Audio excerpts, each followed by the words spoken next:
डरना नहीं किसी के भी पैरों की नाप से, आखिर में पुण्य जीत ही जाएगा पाप से। गीता में कृष्ण ने कहा अर्जुन से बस यही, पहली लड़ाई जीतनी है अपने आप से। यानी इन 4 लाइनों को गुनगुनाने का मेरा अर्थ ये है, आपको सबसे पहले अपने आप से अपनी लड़ाई जीतना है। यानी कि जब भी जीवन में आपको लगे कि मैं निर्णय नहीं ले पा रहा हूं, तो आपको अपने आप से बात करनी है। आज का पूरा सेशन आगामी आने वाली भर्तियों के बारे में रहेगा। या आप अगर अपना निर्णय लेने में कंफ्यूज हैं, आपको समझ नहीं आ रहा है कि किसकी तैयारी करें, तो आप लोगों के लिए ये वीडियो बहुत महत्वपूर्ण होने वाला है। देखिएगा, आपको पता है वर्तमान के अंतर्गत बहुत सारी वैकेंसीज आने वाली है। आपका चुनावी साल है नेक्स्ट 2027, तो बहुत सारी वैकेंसियां हर विभाग में आपको देखने को मिलेगी। सीईटी आपके दिसंबर में और अक्टूबर में होने वाली है, आप सबको पता है। ईओआरओ भर्ती परीक्षा का नोटिफिकेशन भी आप लोगों के सामने जल्द आ जाएगा। यानी ईओआरओ भर्ती की भी तैयारी बहुत सारे लोग करना चाहते हैं। इधर मैं बात करूं टीचिंग लाइन के जितने भी पेपर हैं, अपने अध्यापक भर्तियां हैं, चाहे वो रीट हो, चाहे आपके मतलब सेकंड ग्रेड हो, वरिष्ठ अध्यापक आपके फर्स्ट ग्रेड हो, वो भी भर्तियां होने वाली हैं। और बहुत सारे विद्यार्थी कंफ्यूज हैं कि सीईटी के बाद में होने वाले यानी जो पेपर है कर्मचारी चयन बोर्ड के, उनमें उनकी तैयारी करें, सीईटी की तैयारी करें, रीट की तैयारी करें, ईओआरओ भर्ती की तैयारी करें, या फिर कुछ ऐसे कैंडिडेट भी हैं जो वर्तमान में जो लेटेस्ट आपके फर्स्ट ग्रेड और सेकंड ग्रेड के पेपर हुए हैं उनमें असफल रहे हैं या सफल नहीं रहे हैं किन्हीं कारणों की वजह से। वो भी अब कंफ्यूज है कि मैं मेरी दिशा को किस ओर मोड़ूं। क्या मैं इस दिशा को अपने से एक और लेवल हाई करके ईओआरओ की तरफ जाऊं? मैंने 1 से 2 अटेम्प्ट दे लिए हैं फर्स्ट ग्रेड के, क्या मैं इस तैयारी को छोड़ के एक और नया रास्ता अपनाऊं? तो ये सारी ही कंफ्यूजन अभी वर्तमान में आप लोगों के दिमाग में एक स्टूडेंट लाइफ के अंतर्गत आप लोगों के चल रहे हैं। आपका दिमाग बहुत कंफ्यूज्ड है। जब हम अपने बारे में कोई निर्णय लेते हैं तब हमारा दिमाग ब्लैंक रहता है, हमें समझ नहीं आता है। लेकिन वही निर्णय जब हमें किसी और के लिए लेना होता है तब हम उस निर्णय को बहुत अच्छी तरीके से और भली भांति से ले सकते हैं। तो मैं आपको आगे कुछ चीजें ऐसी बताऊंगी। ये वीडियो आपका जब आप सुनेंगे तो आपको आई होप आपको बहुत हेल्प मिलेगी एक निर्णय लेने में। क्योंकि कभी भी कोई भी निर्णय जब अपन लेते हैं तब हम हमारे स्तर को देख कर लेते हैं। हम ये सोचते हैं कि मुझे कितना आता है और मुझे कितना नहीं आता है। ठीक है भाई, आपकी खुद की पॉजिटिविटी क्या है, आपका खुद का लेवल क्या है परीक्षा को पास करने का, आपको खुद को पता है। इसलिए मैं कुछ प्रैक्टिकल बातों के बारे में आपसे चर्चा करने वाली हूं आज के इस वीडियो में। देखिएगा, जो बच्चे वर्तमान में फर्स्ट ग्रेड सेकंड ग्रेड और आपके एग्जाम हुए हैं, वरिष्ठ अध्यापक के भी सारे सब्जेक्ट के पेपर हो चुके हैं और आपके फर्स्ट ग्रेड के भी पेपर हो चुके हैं। ऐसा नहीं है कि सभी विद्यार्थी सिलेक्शन लेंगे उसके अंतर्गत नहीं लेंगे। तो जो भी विद्यार्थी असफल हुए हैं और जिन्होंने पहला अटेम्प्ट ही दिया है अभी फर्स्ट ग्रेड का और सेकंड ग्रेड का, उनको बिल्कुल भी नहीं सोचना है। मेरे हिसाब से उनको फिर से एक दूसरा अटेम्प्ट देना चाहिए।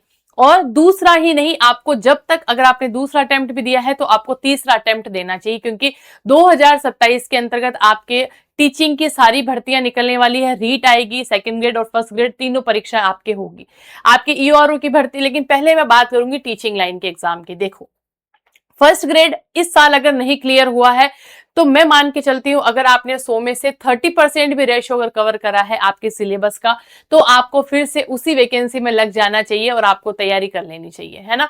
तो टीचिंग लाइन, अगर राजस्थान की ही बात करें अपन, तो आपको टीचिंग लाइन के अंतर्गत ही वापस से अपने आप को तैयारी में झोंक देना चाहिए। क्योंकि किसी भी पेपर को करने के लिए आपको 1 साल पूरा अंडरग्राउंड होना पड़ेगा पढ़ाई करने के लिए। किसी कारणवश से अगर आप रह गए हैं तो फिर से फर्स्ट ग्रेड वाले बच्चे को तो फर्स्ट ग्रेड की तैयारी ही करनी चाहिए। सेकंड ग्रेड का बच्चा है जिसने पहला, दूसरा, तीसरा 2 से 3 अटेम्प्ट दे लिए मान लीजिएगा, तो उसको अब क्या करना चाहिए? क्या चौथा अटेम्प्ट भी सेकंड ग्रेड में देना चाहिए? देखिए, उसमें 2 बातें महत्वपूर्ण है।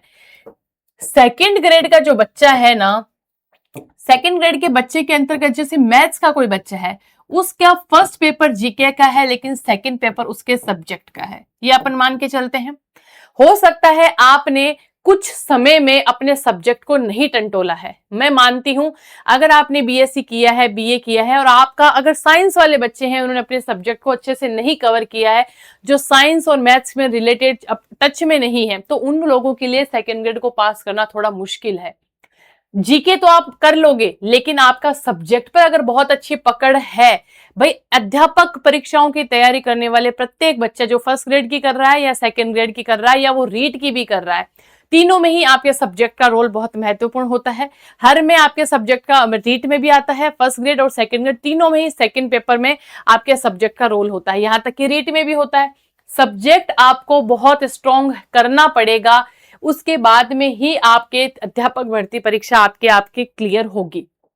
देखो फर्स्ट ग्रेड का है, उसमें भी आपके फर्स्ट पेपर में 10 से 11 सब्जेक्ट होते हैं, फिर आपका सब्जेक्ट होता है।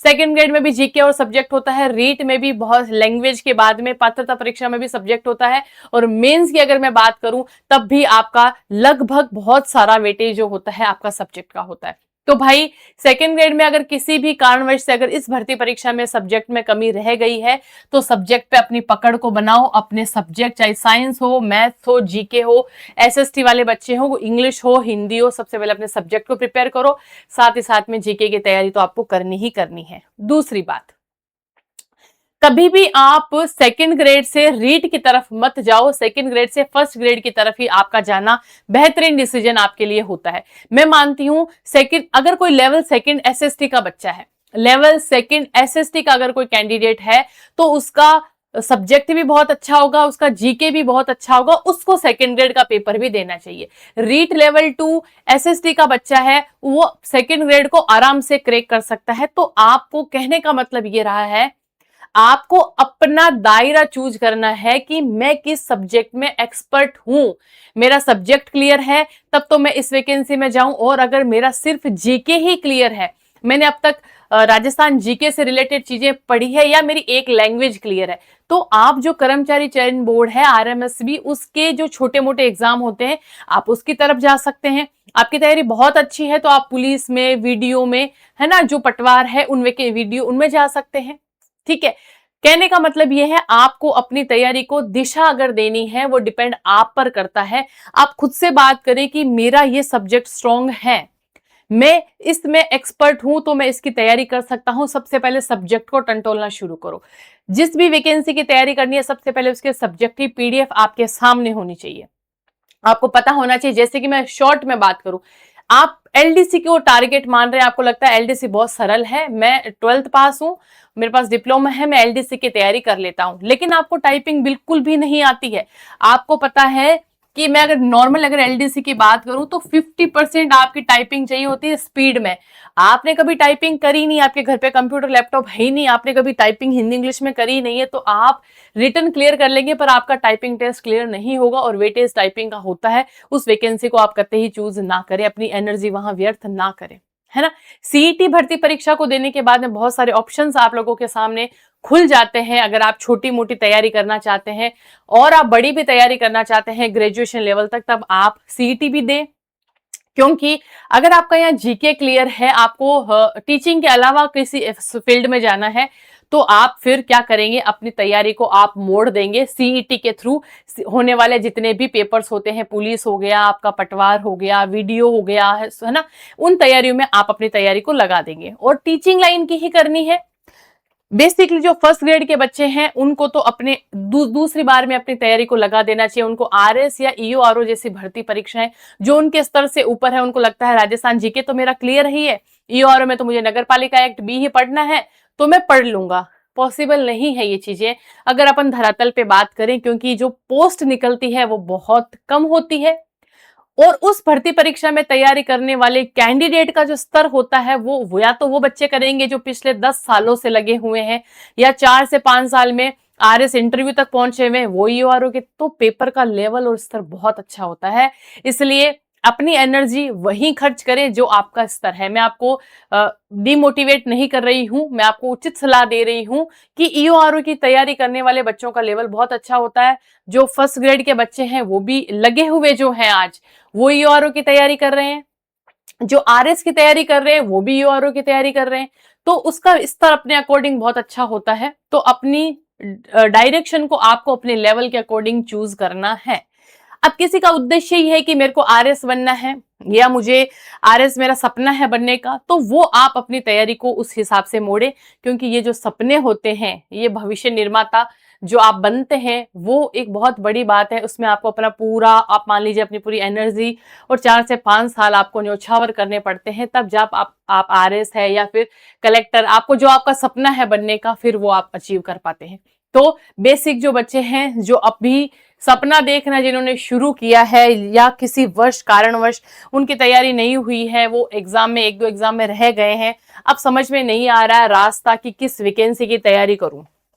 2027 आगामी भर्तियों का साल है, निर्णायक साल है, आपको तैयारी करनी है सबसे पहली बात तो दूसरी महत्वपूर्ण बात आप लोगों के सामने यह है कि अध्यापक भर्ती परीक्षाओं की तैयारी करने वाले कैंडिडेट्स अपनी एनर्जी, अपनी ऊर्जा उसी में दोबारा लगाएं, पुनः उन्हीं किताबों को शुरू करें पढ़ना, और अब अपनी तैयारियों को उन नोट्स और किताबों के साथ साथ टेस्ट सीरीज ज्वाइन करें। कुछ अपनी तैयारी को मॉडरेट रूप में लाएं, ऑनलाइन टेस्ट दीजिए, ऑफलाइन टेस्ट दीजिए, है ना, प्रीवियस ईयर क्वेश्चंस करिए, और अपनी तैयारी को थोड़ा सा प्रैक्टिकली आप देखिए कहाँ कमी रही है, पुरानी पेपर्स को टंटोलो, सिलेबस के एक पॉइंट पर चर्चा करो। ठीक है, ये तो रहा आपकी, किसकी बात करूं मैं, टीचर्स की। रीट आने वाली है, जो पहली बार देंगे उनको रीट देना है, लेकिन जो कुछ कारणवश से पहले 1-2 साल में रह गए हैं भर्तियों में, उनको रीट की ही तैयारी वापस करनी है, रिवीजन को स्टार्ट करना है और अपनी तैयारी को लगा देना है। मैं मानती हूं अगर आपने एक भर्ती की तैयारी अगर कंटिन्यू 2 से 3 साल,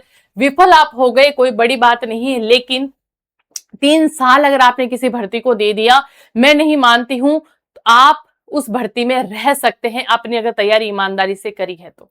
ठीक है, तो वही बात है, असफलता एक चुनौती है, इसे स्वीकार करो, कहां कमी रह गई देखो और सुधार करो, क्योंकि जब एक नन्ही चींटी दाना लेकर चढ़ती है, चढ़ती दीवारों पे 100 बार फिसलती है, पर मेहनत उसकी बेकार हर बार नहीं होती, और कोशिश करने वालों की हार नहीं होती है। आज का ये वीडियो उन सभी एस्पिरेंट्स के लिए मोटिवेशन के तौर पे रहेगा जो तैयारी करना चाहते हैं, बहुत मोटिवेटेड हैं अंदर से, पर समझ नहीं आ रहा है किस दिशा में अपनी दिशा को डाइवर्ट करूं, अपने एनर्जी को डाइवर्ट करूं, तो ये वीडियो आप लोगों के लिए बहुत महत्वपूर्ण रहेगा। बिल्कुल, मैं आपको एक चीज क्लियर कर दूं, आपका सपना अगर वीडियो बनने का है, वापस से वीडियो में लगे, एसआई बनने का है, एसआई बने, आपको किसी टीचिंग एग्जाम की तैयारी करनी है, आप अपनी तैयारी को वहां कन्वर्ट करें, डिसीजन होगा आपका। ठीक है, आपका डिसीजन है, ये आपको लेना है, इस बात का डिसीजन सिर्फ आप खुद कर सकते हैं, कोई भी व्यक्ति आप लोगों के लिए निर्णय नहीं ले सकता है। इसलिए इस चर्चा को मैं यहीं स्टॉप करती हूं। आप जो भी आपका कभी कंफ्यूजन रहे, आप नेक्स्ट वीडियो में हमसे पूछ सकते हैं। तो तैयारी आपको शुरू कर देनी है, शिवी एजुकेशनल परिवार हमेशा आप लोगों के साथ हर निर्णय में रहेगा। फिर भी आपके कोई सवाल होते हैं, आप कमेंट बॉक्स में हमसे पूछ सकते हैं। चलिए आज इतनी ही, फिर बात करेंगे एक नई वीडियो के साथ। जय हिंद, जय भारत दोस्तों।